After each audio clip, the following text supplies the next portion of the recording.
नमस्कार, आप देख रहे हैं वीके न्यूज और मैं हूं आपके साथ मयंक गौड़।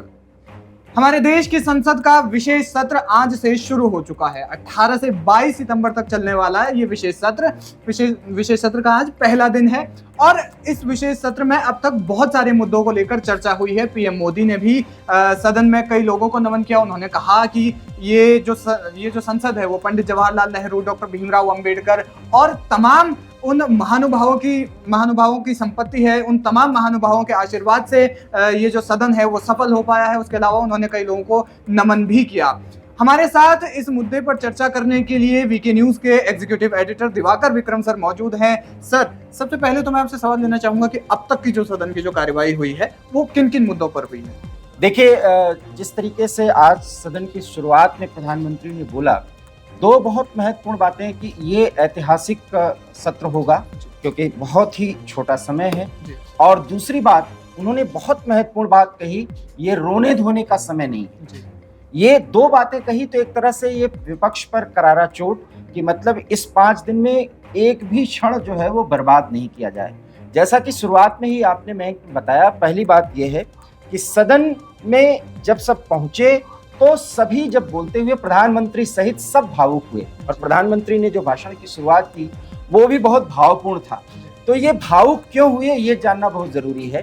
देखिए, ये 75 साल में जो सदन की यात्रा रही, लोकसभा हो चाहे राज्यसभा हो, पुराने सदन में लोकसभा का जो बनाया हुआ था, जो इंग्लिश पीरियड का था, वो अब वहां पर कोई सदन की कार्रवाई नहीं होगी। आज उसका अंतिम दिन था, इसलिए सभी भावुक हो रहे थे कि यही 75 साल हमने बिताए हैं, अच्छे बुरे दिन सभी देखे हैं।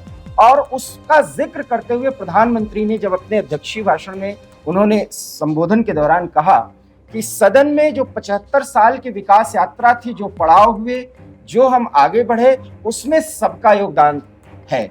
और विपक्ष से लेकर के सत्ता पक्ष के अभी तक के सभी प्रधानमंत्रियों का उन्होंने जिक्र किया। सबसे बड़ी बात है कि आधुनिक भारत के निर्माता पंडित नेहरू थे किस मामले में, ये भी आज प्रधानमंत्री ने खुल करके बोला। इंदिरा गांधी जी किस तरीके से बांग्लादेश को आजाद कराने में उनकी महत्वपूर्ण भूमिका थी, ये भी बोला। प्रधानमंत्री मनमोहन सिंह के कार्यकाल का भी उन्होंने जिक्र किया। लेकिन मैं दो बातें थी, प्रधानमंत्री ने सबके तारीफों के भी पुल बांधे अटल जी के बारे में, तो उन्होंने इतनी बड़ी बात कही कि सत्ता आती है जाती है लेकिन देश रहना चाहिए। तो इसके साथ साथ सबका विकास, जो अभी प्रधानमंत्री का ये नारा है, उसको भी अपने भी कार्यकाल के दौरान अभी तक के किए गए कार्यों पर भी उन्होंने प्रकारांतर से अपने नाम का जिक्र नहीं किया, उन्होंने इस पर भी बोला।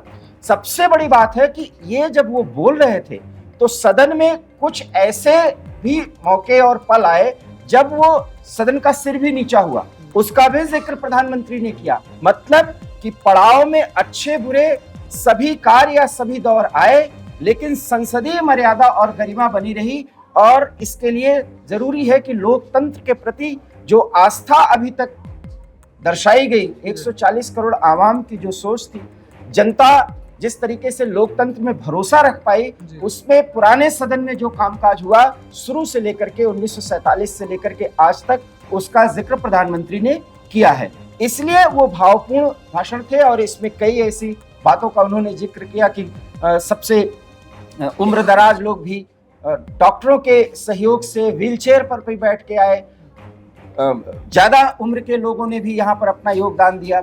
इसके साथ साथ सत्ता पक्ष और विपक्ष के उन सांसदों का जिन्होंने संसदीय मर्यादा और गरिमा को बनाए रखने के लिए अपने लच्छेदार संभाषण से सदन को मजबूती दी, उसका भी जिक्र प्रधानमंत्री ने किया। तो कुल मिलाकर के जब आज पहली बार ऐसा हुआ, जो सबसे पहली बात नजर आती मैं वो ये है कि प्रधानमंत्री के संभाषण के दौरान कोई टोका टोकी नहीं हुई, क्योंकि इसमें सबको याद किया गया एक सम्मिलित प्रयास किस तरीके से भारतीय जनतंत्र को आगे करने में अभी तक कांग्रेस का या तीसरे मोर्चे की सरकार हो या भारतीय जनता पार्टी ने एनडीए की सरकार हो, सभी सरकारों ने किस तरीके से लोकतंत्र को मजबूत करने का काम किया और उसमें क्या पड़ाव आए, क्या ठहराव जैसी स्थिति बनी, उसका भी सामना कैसे किया गया, इस पर प्रधानमंत्री ने जोर दिया। इसलिए कोई टोका टोकी नहीं हुई। हालांकि शुरुआत में थोड़े से क्षण ऐसे आए, जैसे ही शुरू हुआ उसमें कुछ सदस्यों ने टोका टोकी करने की कोशिश की, वो मुद्दा उठाया, लेकिन लोकसभा स्पीकर ने उसको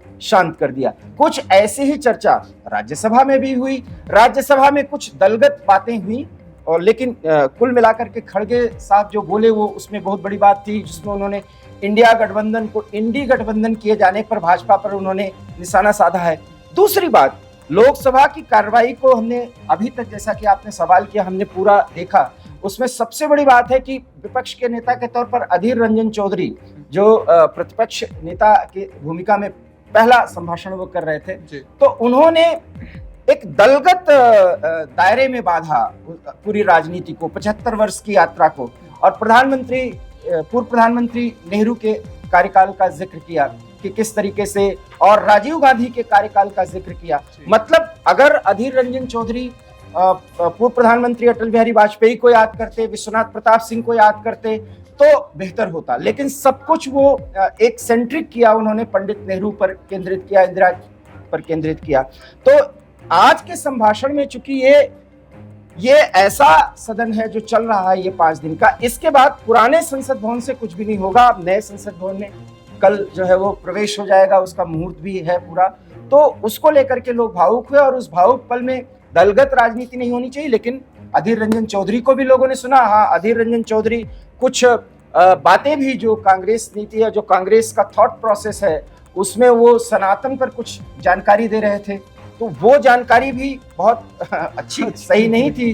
जबकि उन्होंने उपनिषद का जिक्र किया, तो 18 पुराण की जगह वो 18 उपनिषद का जिक्र कर रहे थे। पूरी तरह से जानकारी इकट्ठा करके और होमवर्क करके कोई संभाषण करना चाहिए। ये है, सदन में कुछ ऐसे मौके भी आए जब दोनों तरफ से तालियां बजी, कुछ ऐसी बातें भी हुई। आपने देखा होगा कि ये बहुत इंपॉर्टेंट बात है कि जब पंडित नेहरू इंदिरा गांधी के कार्यकाल की तुलना कर रहे थे और जब उसके बारे में बता रहे थे, तब भी तालियां बज रही थी और सत्ताधारी दल के लोग तालियां बजा रहे थे। कुल मिलाकर ये बहुत ही सकारात्मक वातावरण फिलहाल मयंक रहा है। सर, जैसा कि बहुत बार देखा जाता है कि सदन में जब दोनों पक्ष होते हैं आमने सामने, तो बहुत कम ऐसे मौके आते हैं कि जब दोनों पक्ष एक साथ में किसी मुद्दे को लेकर के तालियां बजाते हैं। तो यकीनन हम ये कह सकते हैं कि क्या ये एक ऐतिहासिक क्षण है भारत के लिए? देखिए, प्रधानमंत्री ने कहा कि ये ऐतिहासिक है, और ऐतिहासिक क्यों कहा, जो आप पूछना चाह रहे हैं उसमें है। देखिए, इसमें कई ऐसे मुद्दों पर चर्चा हो रही, चूंकि कल जो है सर्वदलीय बैठक हुई थी। इस बैठक में कांग्रेस ने महिला आरक्षण बिल को पास कराने की बात कही है। अब आप देखिए कि 27 साल में 4 बार महिला आरक्षण बिल पर राजनीति की गई, उसको आगे लाया गया और वो पास नहीं हुआ। कांग्रेस भी शासन में रही है। कुल मिलाकर के इस बार जो है वो गेंद जो है मोदी सरकार के पाले में डाली जा रही है, और इस पे अगर सर्वानुमति रहे तो मोदी सरकार महिला आरक्षण बिल लाने में कोई गुरेज नहीं करना चाहेगी। तो एक ये बड़ा मुद्दा उठेगा, और अगर ये उठा तो इस 5 दिन में इसमें चर्चा होगी। देखिए, और इसके पहले जो हम लोग आकलन कर रहे थे उन पर बातचीत तो हो सकती है, लेकिन लंबी चर्चा नहीं होगी। जैसे 1 नेशन 1 इलेक्शन, इस पर कोई बहुत लंबी चर्चा हो, मुझे तो ऐसा नहीं लगता। लेकिन हाँ, महिला आरक्षण बिल चूंकि कांग्रेस भी अपने एजेंडा में लाई और कल सरकार के गेंद में वो पाले में वो गेंद डाली है, तो निश्चित रूप से महिला आरक्षण बिल का मुद्दा जो है वो नए सदन में उठ सकता है। ये जरूर है कि आज तो बहुत अच्छा वातावरण है, मुझे लगता है कि सभी जो है उपलब्धियों का बखान करेंगे, लेकिन कल जब वास्तव में नए संसद में प्रवेश करेंगे तो फिर गहमा गहमी का माहौल होगा। जिस तरीके से वर्तमान दौर में आरोप प्रत्यारोप का दौर चलता है, वो मुझे लगता है कि इसमें चलेगा। लेकिन महिला आरक्षण बिल जो है वो बहुत प्रभावी होता हुआ दिख रहा है, क्योंकि इस पर कांग्रेस चाहती है कि चर्चा हो और महिला आरक्षण बिल पर कुछ आगे बात बढ़े। तो यकीनन बड़ा ऐतिहासिक क्षण है भारत के लिए आज का दिन, क्योंकि आज जो संसद जो 1927 में बनी थी, जो अंग्रेजों ने बनवाई थी, वो संसद हम कह सकते हैं कि उस संसद में आज आखिरी जो संसदीय कार्यवाही है वो चलेगी, और उसके बाद कल गणेश चतुर्थी के शुभ अवसर पर नई संसद में भारत का प्रवेश। एक बार मैं एक बात और बताना चाहूंगा कि ये जो पुराने संसद भवन है, ये ऐसा नहीं कि इसको खाली छोड़ दिया जाएगा, इसको म्यूजियम बनाया जाएगा। ऑफिशियल्स, कुछ ऑफिसर्स भी वहां पे बैठेंगे जो सदन से रिलेटेड होंगे। ऐसा नहीं कि उसको पूरी तरह छोड़ दिया जाएगा, लेकिन पूरी कार्रवाई जो है, अब संसदीय कार्रवाई लोकसभा और राज्यसभा की, वो अब नए संसद भवन से चलेगी। तो ऐतिहासिक पल है, ऐतिहासिक क्षण है, क्योंकि जब नए संसद भवन में प्रवेश करेंगे तो उसका देखिए, अब कांग्रेस ने और विपक्ष ने बायकॉट किया था, अब वही सारे सदन में जाएंगे, तो ऐसी दलगत राजनीति से बचना चाहिए। मुझे लगता है कि कल भी अच्छे वातावरण में होना चाहिए, लेकिन अब चूंकि उसमें मुद्दे उठेंगे तो ऐसा तो है नहीं कि बहुत शांतिपूर्ण तरीके से सदन की कार्रवाई चले, लेकिन निश्चित रूप से एक महत्वपूर्ण 5 दिन होंगे, इसमें दो राय नहीं। तो जिस प्रकार से हमारे executive editor Diwakar Vikram sir ने बताया कि आज की जो पूरी की पूरी कार्रवाई थी वो यकीनन ऐतिहासिक भी रही और शांतिपूर्ण भी रही। एक तरीके से दोनों पार्टियों ने, दोनों जो दल हैं पक्ष विपक्ष, उन्होंने आपस में एक साथ मिलकर के हर एक चीज को, हमारे जो पुराने नेता हैं जिन्होंने सदन की कार्रवाई को आगे बढ़ाने में स्वतंत्रता के वक्त से उन्हें याद किया, और यकीनन ये जो ऐतिहासिक क्षण है भारत के लिए वो आज इस सदन में, पुरानी संसद में आखिरी दिन आज ये होने वाला है। और उम्मीद की जा सकती है कि संसद के आने वाले जो विशेष 4 दिन हैं वो यकीनन कई इनमें बड़े फैसले लिए जा सकते हैं। फिलहाल सदन की ये जो पल पल की अपडेट है वो हम आपको देते रहेंगे। तब तक के लिए आप बने रहिए हमारे साथ, देखते रहिए वीके न्यूज। नमस्कार। वीके न्यूज, राष्ट्र के नाम।